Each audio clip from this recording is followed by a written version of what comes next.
মেয়েরা যখন বয়ফ্রেন্ডের সঙ্গে ফুচকা খেতে যায়। এ কি কাকু, তুমি এত বড় বড় ফুচকা দিচ্ছ কেন আমাকে? এই ফুচকাটা খাওয়ার জন্য তো আমার এত বড় হাওয়া হবে না। দেখেছো বাবু, তুমি কিছু বলো, আমি কিন্তু পরের দিন থেকে এই দোকানে কোনোদিনও ফুচকা খেতে আসবো না। কত বড় বড় ফুচকা দিচ্ছে বলো, দূর ছোট ছোট ফুচকা দাও। দেখেছো, ঠিক করে খেতেও পারছি না আমি, সব ভেঙে যাচ্ছে। আর যখন একা ফুচকা খেতে যায়। কাকু, বেশ ঝাল ঝাল করে ফুচকা মাখো তো, আর আমাকে কিন্তু বেশ বড় বড় ফুচকা দেবে, ঠিক আছে? হ্যাঁ, আপনি আগের দিন বলছিলেন না বড় ফুচকা খেতে পারেন না।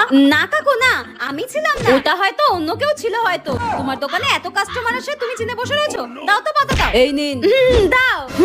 এ কি কাকু, এরকম টিকটিকি ডিমের সাইজের ফুচকা দিচ্ছ কেন? বড় বড় ফুচকা দাও। আগেই তো বললাম এত ছোট ছোট ফুচকা আমি খাই না, বড় বড় ফুচকা দাও, নইলে কিন্তু টাকা দেবো না। যত সব বড় বড় ফুচকা দাও। ইস, কেমন ফাটকা ফুটকা লিকলিকা ফুচকা দিচ্ছে, সব জল বেরিয়ে যাচ্ছে। দুধ ভালো লাগে না।